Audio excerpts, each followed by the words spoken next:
réponse à ma question. Vous avez bien noté que c'était un thème très précis. Je vais d'abord me présenter, enfin, je vais présenter Pacte Conseil, et puis ensuite, je vais me présenter rapidement. Bon, Pacte est un cabinet orienté management social. Très concrètement, la vocation qu'on se donne, c'est d'aider les entreprises à mettre du social dans le moteur. C'est penser social au moins autant qu'on pense finance, marketing, organisation, et ainsi de suite. Voilà. Et alors moi, je travaille beaucoup sur le sujet de l'absentéisme. J'ai d'ailleurs écrit un livre sur le sujet, et ça fait à peu près 15 ans que je mène des actions de prévention dans les entreprises. C'est sur cette base d'expérience que on va pouvoir essayer d'évoquer la question de la façon dont on peut aborder le sujet de l'absentéisme. Alors j'ai mis un titre un peu évocateur. J'invite les fonctions RH à porter un autre regard sur l'absentéisme pour le réduire durablement. Et je vous propose, comme plan de ce webinaire, d'aborder les points suivants. Alors, premier point, d'abord, une petite définition. Alors, pour ceux qui ont déjà suivi mes webinaires, vous allez voir que je passe systématiquement par là, mais enfin, c'est important effectivement d'être clair sur, je dirais, ce à quoi on s'intéresse dans l'absentéisme. Je parlerai de surabsentéisme, et je définirai ce qu'il y a derrière. Un rappel, une autre question aussi, qui est la question fondamentale finalement de cette présentation. Pourquoi nous ne sommes pas exposés de la même manière au surabsentéisme? Là, je vous donnerai effectivement des chiffres qui nous permettent de réfléchir à ça. Et puis, voilà, une des raisons principales un des leviers principaux sur lesquels il faut travailler, c'est la question de l'idée que se fait chacun de l'importance de sa présence. Donc, j'essaierai de vous donner des éléments là-dessus. Enfin, voilà, concrètement, quand on sait ça, qu'est-ce qu'on fait? Et donc, la question suivante, c'est on fait quoi, docteur? On aura un peu de temps, questions-réponses, voilà, qui déborderont peut-être un peu pour ceux qui ont un peu plus de temps. Donc, voilà. Alors, premier point de définition. J'ai tendance à dire qu'il y a 3 niveaux en absentéisme. Il y a un absentéisme qui est structurel, en gros, qui dépend de l'état de santé de la population et de votre population. Alors évidemment, elle dépend de la démographie. On va dire qu'en France, c'est difficile de descendre en dessous de 2,5 ou 3%, je dirais, parce que l'état de santé des Français est plutôt bon, même si les Français ont tendance à vieillir, c'est quand même un taux un peu difficile à comprimer. Vient s'ajouter à ça ce que j'appelle l'absentéisme conjoncturel, alors qui peut être de conjoncture interne ou de conjoncture externe. Alors, conjoncture, on va commencer par externe, ça pourrait être effectivement, je dis pas, une grippe, particulièrement une grippe A, par exemple, qui peut avoir des effets, puisque d'avoir d'ailleurs dans les chiffres de 2017 des effets d'une grippe qui est arrivée plus tôt que prévu. Voilà, un effet conjoncturel. Ou un effet conjoncturel en interne, ça pourrait être un changement important qui perturbe certains de vos collaborateurs et donc qui peut avoir un effet sur votre absentéisme. Bon, j'ai du mal à estimer, mais on va dire qu'on peut rajouter effectivement entre un demi-point et un point supplémentaire en termes d'absentéisme. Alors, un troisième niveau, c'est celui qui nous intéresse, c'est l'absentéisme que là j'appelle dysfonctionnel, mais qu'on appelle le plus souvent surabsentéisme. Et là, en l'occurrence, quand on parle de surabsentéisme, on va toucher des questions qui n'ont rien à voir avec la maladie, des questions qui n'ont rien à voir avec des phénomènes, je dirais, conjoncturels précis, mais dans lesquels on peut trouver des problèmes de démotivation, de pénibilité, de l'abus par rapport à l'arrêt de travail, peut-être, du stress surtout. On sait que un tiers des arrêts est dû à du stress, peut-être pas un stress professionnel seulement, mais en particulier. Et donc, on va retrouver effectivement un certain nombre d'éléments qui sont, alors, que j'appelle dysfonctionnels, parce qu'ils ne sont pas nécessairement à l'origine dysfonctionnels. Oui, donc cet absentéisme-là, c'est celui qui nous intéresse, parce que c'est là-dessus où il y a, comme je le dis toujours, un peu de grain à moudre. Et en l'occurrence, voilà. Alors, pour comprendre un peu, si vous voulez, où vous en êtes par rapport à ça, parce que tout à l'heure, vous étiez gentil de me donner effectivement quelques chiffres par rapport à votre absentéisme. Ce qu'il faut savoir, c'est que dans l'absentéisme, on calcule l'âge, si on veut le comparer d'ailleurs aux chiffres qui sont proposés par Hemming, le cabinet de conseil qui fait une enquête chaque année, on retrouve enfin, en gros, de la maladie, de l'accident de travail et de l'accident de trajet, et parfois un certain nombre d'autres, enfin, des causes de type absence injustifiée ou voilà, c'est surtout ça qu'on va retrouver dedans, éventuellement du mi-temps thérapeutique, mais surtout de la maladie. Bien, alors si vous êtes au-delà, si vous voulez, de 4,5%, ce qui a l'air d'être le cas de certains d'entre vous, eh ben, voilà, le sujet vous intéresse. Alors regardons effectivement ce qui peut expliquer cet absentéisme dysfonctionnel. Merci pour le retour en ce qui concerne l'écho. Il n'y a que moi qui ai l'écho. C'est bon. Ok, j'ai compris pourquoi.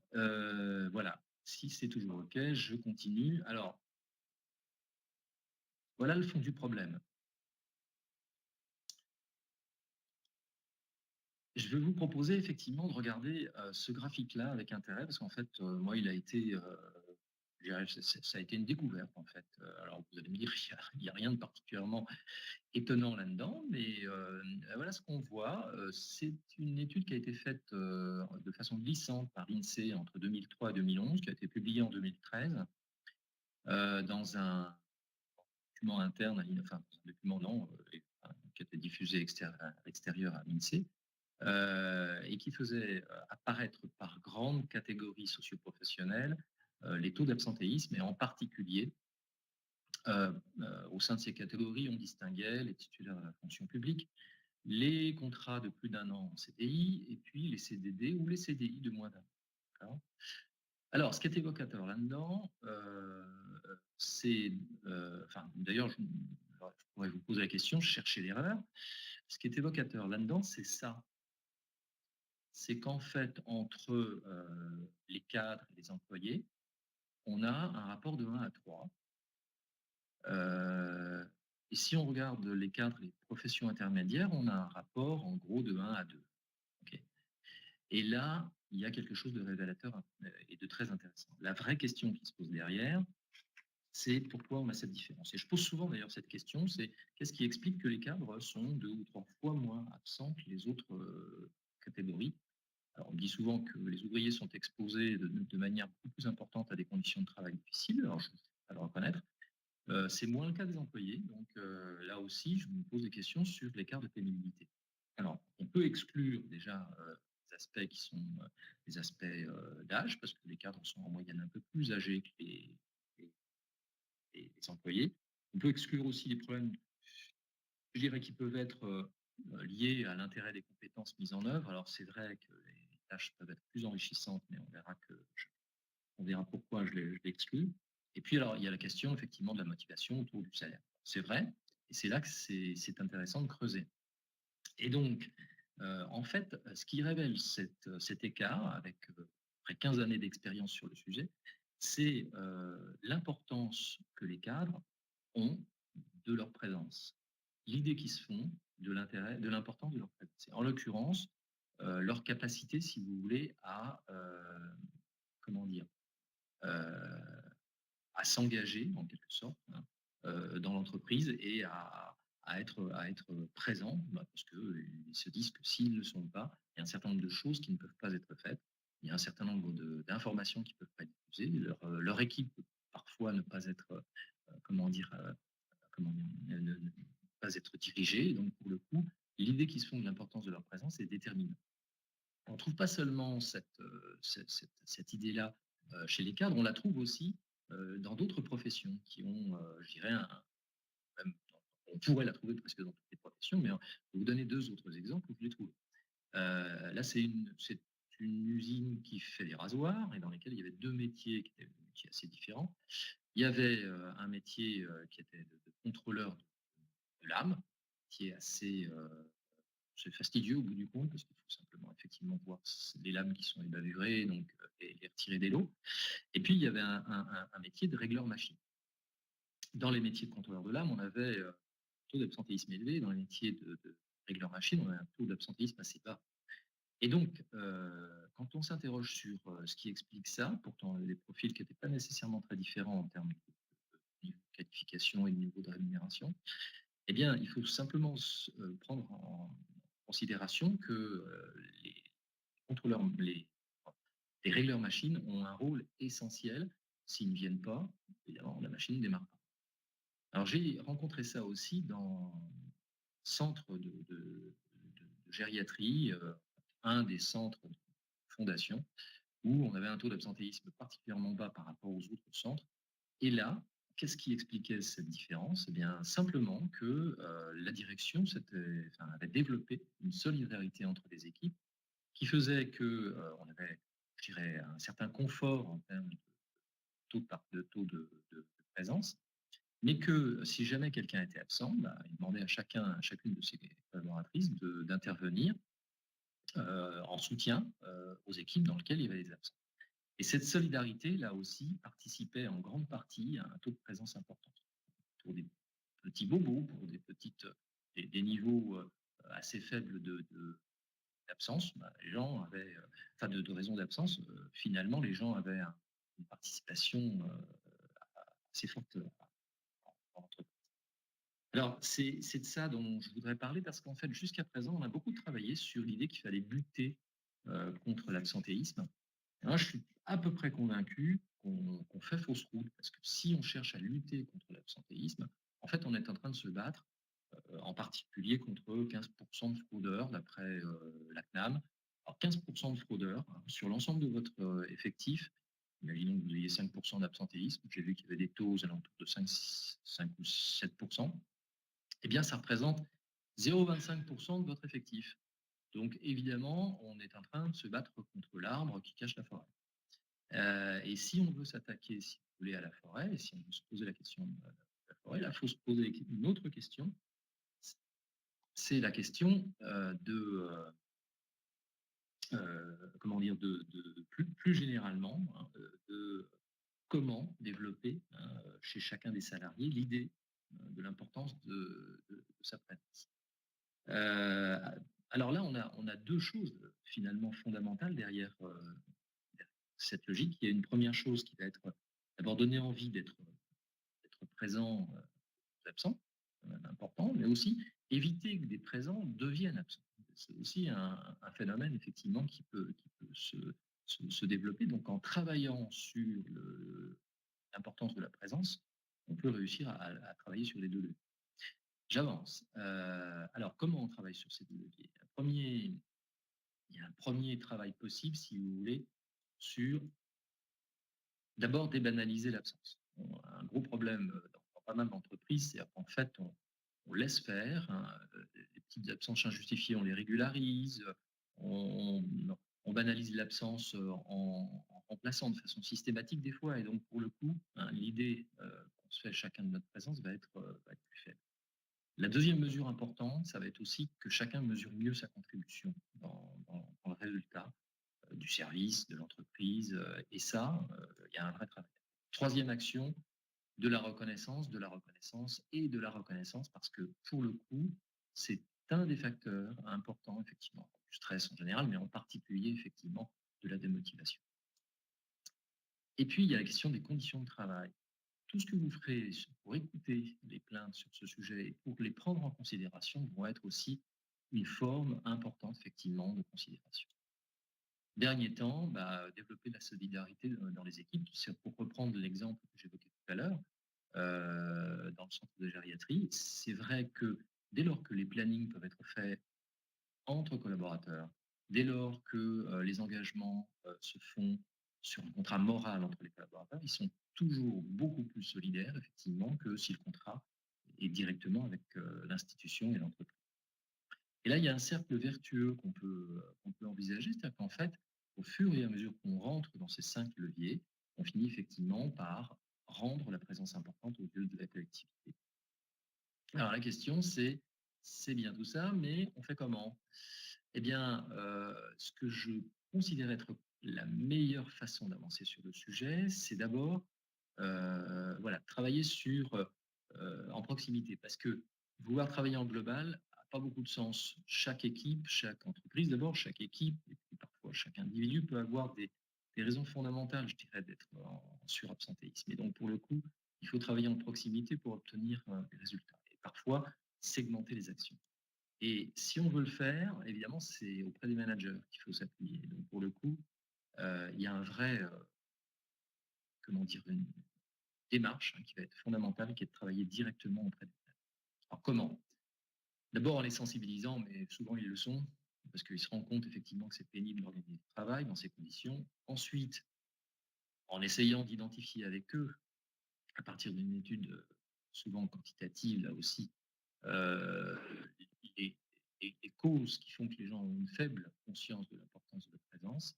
Et puis enfin, en essayant effectivement d'écrire des plans d'action hein, et en donnant les et l'autonomie à chacun de ces managers, si vous voulez, de mettre en place leur plan d'action, puisque, comme je le disais, il vaut mieux des actions segmentées, bien ciblées, que des actions générales qui, finalement, ne concernent personne ou concernent tout le monde, mais tout à fait à côté, parfois à côté de la plaque. Voilà, là, on tient un certain nombre de mesures. La dernière condition, évidemment, ça va être de soutenir techniquement et moralement tout au long de projets comme celui-ci les managers en question. Et bien sûr, le rôle de la RH est essentiel. J'en ai terminé sur cette présentation, sur cette courte présentation d'aujourd'hui, et je suis prêt à répondre à vos questions. J'avais d'ailleurs une question à vous poser, si jamais effectivement vous avez une petite idée, c'est vous, au bout du compte, ce qui serait du surabsentéisme chez vous, c'est ce que j'appelle le dysfonctionnel, ce serait plutôt dû à quoi? Ce serait plutôt dû à du stress? Ce serait plutôt dû à des abus? Ce serait plutôt dû à une pénibilité ou à une démotivation? Qu'est-ce que vous voyez derrière ce surabsentéisme?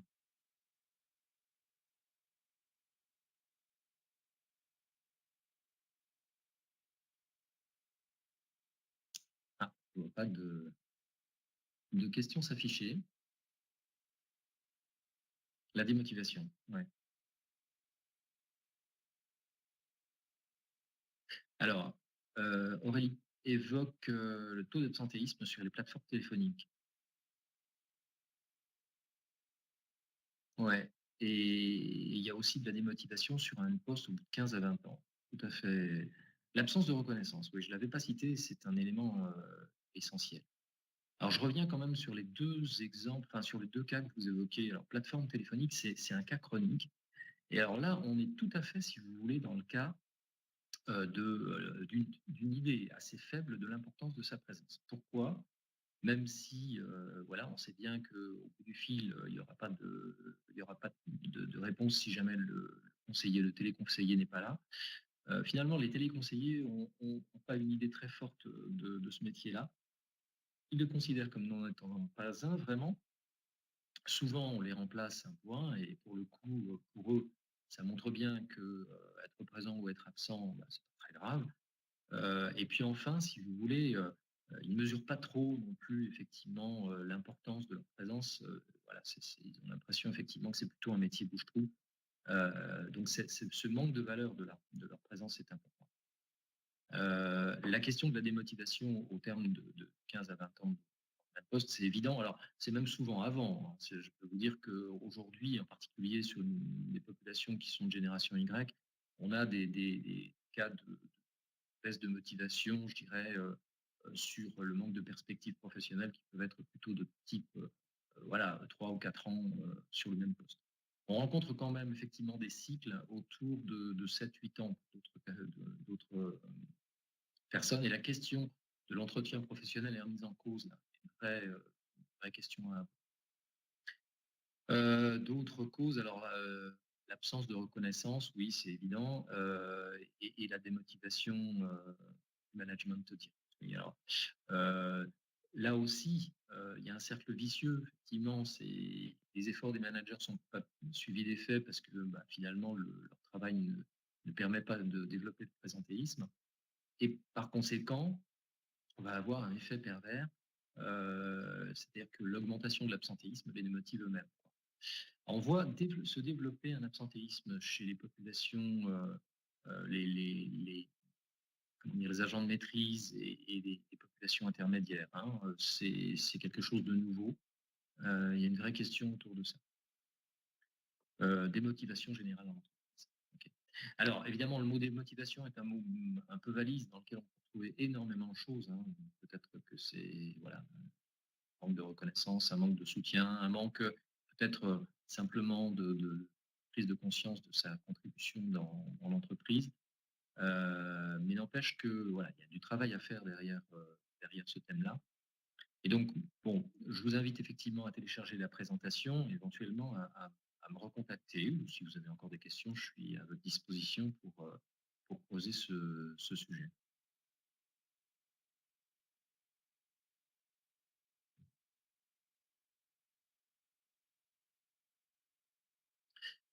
Aurélie, merci aussi à vous, et merci de m'avoir écouté.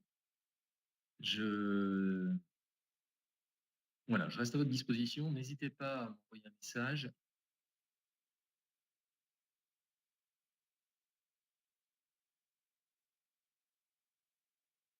Merci. Je vois qu'il n'y a plus de questions particulières.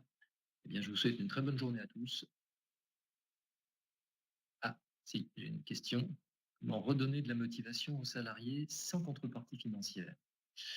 Eh bien, j'ai pas alors évidemment, j'ai pas de baguette magique, hein, et puis je connais pas votre contexte, Jessica, mais j'aurais tendance à dire, bah, travaillons, si vous voulez, sur, l'augmentation de l'autonomie, la valorisation du poste. Travaillons sur, voilà, écoutons les collaborateurs, faisons-les participer au process de travail, à l'amélioration de ce process, à l'amélioration qualité, et je pense qu'il y a pas mal de choses à tirer, si vous voulez, hein, de ce levier, de l'autonomie et de la participation. C'est un des fondamentaux. Voilà, j'attends que s'il y a encore d'autres questions, évidemment. Merci aussi vous de votre côté, Jessica. Et puis voilà, je vous invite à m'appeler ou à me contacter par mail, n'hésitez pas. Ah, alors former les managers, oui, ça c'est une excellente question. En fait, dans la démarche que je propose, soit on les accompagne dans cette recherche, parce que ça demande quand même effectivement un certain accompagnement, hein, dans la recherche des causes, dans la définition des plans d'action, et soit effectivement on les forme pour qu'ils soient capables de définir eux-mêmes un certain nombre de plans d'action sur le sujet. OK? C'est juste pas tout à fait simple. Alors je ne sais pas si vous avez déjà suivi, d'autres, webinaires heu, que j'ai réalisés ces derniers mois. Vous pouvez les télécharger sur le site de Pacte Conseil, et j'évoque, sur le sujet, voilà, qu'il y a une démarche quand même, hein, on ne peut pas démarrer sur le sujet de l'absentéisme sans un minimum de travail sur, les chiffres, hein, et puis en travaillant sur les chiffres, une fois qu'on a repéré des déterminants assez précis, bah, on peut commencer à travailler sur les actions, puisqu'on peut cibler des actions. Il faut éviter effectivement de partir tous azimuts, et en l'occurrence, ça va être important, hein, que vous puissiez, aider les managers à cibler leurs actions, mais aussi à personnaliser leurs actions. Ce ne sont pas nécessairement les mêmes situations les uns et les autres. Alors, effectivement, les managers ont tendance à dire qu'ils ne sont pas RH, mais on est clair, ça fait des années qu'on annonce qu'on partage la fonction RH, on leur donne des missions par rapport à la fonction RH, sauf que la RH ne les aide pas nécessairement toujours non plus en retour. Mais c'est vrai pour tout, c'est vrai pour les RPS, c'est vrai pour l'absentéisme, et cetera. Sauf que si vraiment leur rôle est d'animer leurs équipes et de motiver leurs collaborateurs, si ce sujet de l'absentéisme est une de leurs, c'est pas les RH au niveau, je dirais, de l'ensemble de l'entreprise, du global, qui vont réussir à faire baisser l'absentéisme des membres d'une équipe en particulier. Il ne peut y avoir effectivement que de travail, que de résultats si le manager s'implique. Mais ça veut dire qu'il doit pouvoir être aidé justement dans l'accompagnement, dans la définition des causes, dans l'identification des actions, par l'équipe RH, hein, de façon, régulière, en proximité, je dirais, de manière très étroite, hein. Donc il y a un vrai couple, RH manager qui doit se créer et c'est la même chose sur les risques psychosociaux. C'est-à-dire qu'en fait, les RH se plaignent de récupérer des situations très dégradées, bien souvent parce que les managers se sont pas saisis de la question suffisamment tôt. Donc il faut mettre les managers dans un rôle d'alerte, c'est vrai, mais il faut que les RH soient derrière effectivement pour en mesure pour, accueillir et prendre en charge, hein, certaines situations et aider les managers dans la résolution des situations. Alors, nos managers ne sont pas impliqués, malheureusement. Bah oui, il faut les sensibiliser, il faut effectivement définir leur rôle, mais ils ne peuvent pas être seuls par rapport à ce sujet. Euh, et oui, je vois que le problème est partagé parce que Christelle dit aussi, ils disent que que ce sont aux RH de gérer cette problématique. Bah, au plan administratif, oui, mais il ne se passera rien si le manager ne se saisit pas du sujet. C'est ce que j'évoquais. Ouais, tout le monde dit ça, effectivement, partager un peu ce point de vue. Toute la question est dans la sensibilisation des managers. Alors, j'ai des expériences, en particulier effectivement dans un réseau de boutiques où on a fini effectivement par sensibiliser les managers sur cette problématique. Mais ça veut concrètement dire que si on veut les sensibiliser, et surtout les sensibiliser sur leur rôle dans cette démarche, il faut, vraiment beaucoup communiquer sur, pourquoi c'est impossible de progresser, simplement au niveau des RH. Donc il y a une vraie explication de texte à avoir avec eux, tout en apportant une implication de la part de la fonction RH de manière très forte. Voilà, c'est une des conditions. Mais ce travail de préparation, de mise en condition et de communication sur le sujet, bah, il ne faut pas l'éviter, quoi. Et ça prend du temps. C'est même presque un processus de changement parce que culturellement, c'est vrai que la plupart des managers considèrent que c'est pas un problème. Et pourtant, la question du surabsentéisme est bien leur problème. Alors, que pensez-vous des entretiens d'absentéisme par la ligne hiérarchique en cas de fréquence anormale? J'insiste sur le fait qu'il y a trois types d'entretiens dans mon esprit, des entretiens que j'appelle des entretiens de retour. Il y a un premier type d'entretien qui est un entretien assez simple, hein, qui est simplement le réaccueil d'une personne qui a été absente, mais qui est très rarement absente, mais qui appréciera beaucoup d'être reconnue comme voilà, par son manager et en particulier d'être valorisée dans le retour, hein, et d'être considérée comme importante justement parce qu'on remarque qu'elle revient. Ça, faut pas louper l'occasion de dire qu'on est content de son retour et qu'on espère qu'elle va mieux. Et un deuxième type d'entretien que j'appelle l'entretien de soutien. Alors là, c'est des absences très longues, de plusieurs semaines, de plusieurs mois, où la personne est généralement un peu décalquée par rapport au travail. Elle a besoin de reprendre confiance en elle, et elle a besoin effectivement de se sociabiliser. Et donc pour le coup, ça, le rôle, c'est de la faire remonter dans le train, souvent avec un accompagnement en termes de formation, en termes d'information. Et puis il y a ce troisième type d'entretien pour les absences qui commencent à être fréquentes sur certains collaborateurs où là, on est sûrement sur du surabsentéisme. Donc, il faut chercher s'il y a une cause qui peut être du registre du manager et une cause qui pourrait être de type voilà, démotivation, stress, situation mal vécue, conditions de travail insupportables, etc. Et là, si effectivement il s'agit effectivement d'une cause de ce type-là, c'est important de le détecter. Donc l'entretien, il est fait pour ça. Alors, il est délicat pour le manager parce qu'on n'est jamais très à l'aise le sujet de l'absentéisme. Mais si le manager sait dire que c'est dans son périmètre que de s'intéresser à des causes qui pourraient être, dont l'origine pourrait être le cadre professionnel, je pense que c'est bien accueilli par la plupart des collaborateurs d'être écoutés sur les problématiques de ce type. J'encourage beaucoup ces entretiens-là.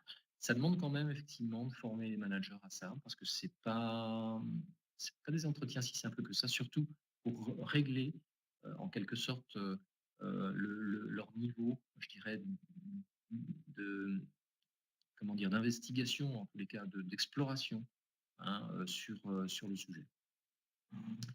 Voilà, je suis encore à votre disposition s'il y avait d'autres questions sur ce sujet. Ah, très bien. Voilà. À défaut d'autres questions, mais encore une fois, vous avez le droit d'en poser d'autres, soit directement, soit en allant sur mon adresse mail.